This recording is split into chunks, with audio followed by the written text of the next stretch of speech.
Calimera. Good morning, wherever you are. I hope you're having a good day. As you can see, it's a marvelous day where I'm standing, which is just outside of Tombstone, Arizona, and it is March 10th, 2021, and it is a beautiful, beautiful day.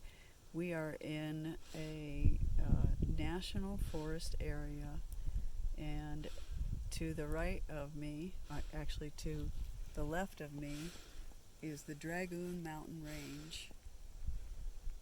This is where is known as the Apache stronghold, and I'm going to take the camera, and Deborah's going to explain that in a little bit of detail.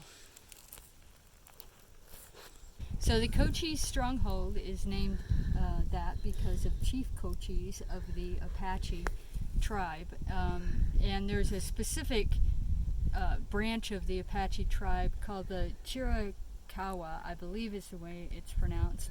I'll put it in the comments with the proper spelling in case you want to look it up. But basically from 1852 to 1872, the Cochise brought his tribe to this area, and it wasn't that there were great resources, although there is water and there are animals here, so they did have water and food. But it was mostly because of the Dragoon Mountains, and the Dragoon Mountains allowed the scouts from the tribe to go up on top of the cliffs behind us, and they could see across the plain and really well, and they apparently could see troops coming in 2 days before they arrived. So this is when the United States was basically at war with the Native Americans. It was known as the Indian War, and the Indian War actually lasted until 1886, but in 1872 the U.S. Army did make a treaty with Chief Cochise and to allow them to have property here in Arizona as well as in New Mexico. And unfortunately that didn't hold, because in 1886, when Geronimo fell to the U.S. troops, and the Great Indian Migration was underway, and they were moved into reservations, starting with a reservation in Florida, all the way from Arizona and New Mexico into Florida, which is ridiculous, and many of them didn't make it. And that was also the time of the Trail of Tears, when the Cherokee Nation was moved from their lands in North Carolina to the reservations in Oklahoma. And that's your heritage. Right, and actually later, after the Apache Indians were placed in Florida, they were moved again to reservations in Oklahoma and in New Mexico. And today there is a very large Apache reservation in New Mexico called the Mescalero reservation. Again, I don't know if I'm getting the pronunciation right, but I will put it in the comments so you can reference it, and you can tell me if I'm saying it wrong. But this is a really important area for historical for the Apache tribe, and this is the Coronado National Forest, as Joanne said before. And in my opinion, and I really feel this land should be given back to them. This should not be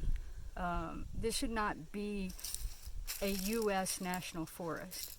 It should be part of the Apache tribe properties.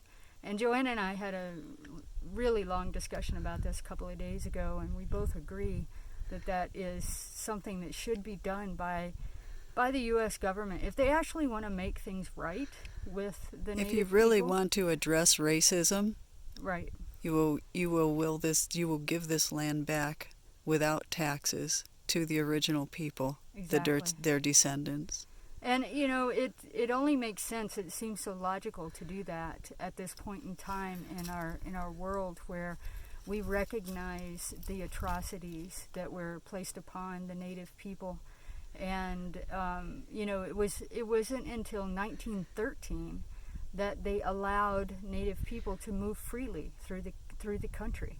They, up until that point, they had to stay on these reservations. And They weren't considered human beings and citizens of this country, having been born here, only because they were indigenous people. Right, and they didn't actually even have the right to vote until 1974. And, this history, a lot of us know about the history of the Trail of Tears and that sort of thing, but the continued racism and the continued oppression of Native people throughout the country, it hasn't stopped. They are definitely pushed around. And the reservation is a sign that racism is alive and well. Why are there reservations in a free country of indigenous people? I'd like my politicians, all of them, of every political affiliation, to answer that question. Right, and if the reservations were actually land that was gifted to the Native people and given to them to use as they wish, and there are places like that. There are very large reservations in Oklahoma and in New Mexico where they do have their own government and they do have their own tribal system and law system, and that is great. But then there are places like this, which are really the homelands of the Apache people, and they should be allowed to have this land and to not just to visit it like we are right now. We feel very privileged that we are able to come here. We're able to stay for 14 days free of charge, and it's a beautiful space and people are taking good care of it. However, I don't feel right about it. It feels like it's stolen property. Well, it is stolen property, and how can you give back to somebody who had it to begin with? That right there is an issue. So the originals had it. It was stolen from them, and the people who stole it still have it. It's just called public land, which we are on. However, it's 1.4 million acres of public land that really has been stolen, and it remains that way. And so until it's really it's returned to its rightful people, it doesn't feel good. Right. But today we are on a beautiful hike and we are enjoying this land, and we hope that we gave you something to think about, and stay tuned, and because there's more to come. We are definitely parking in paradise right now at this gorgeous national park. So we're going to take a trip right now back to the camp and take another video of where we're camping, so you know what that is. Stay tuned, because we're going to take a hike to the very sacred place called the Council of Rocks.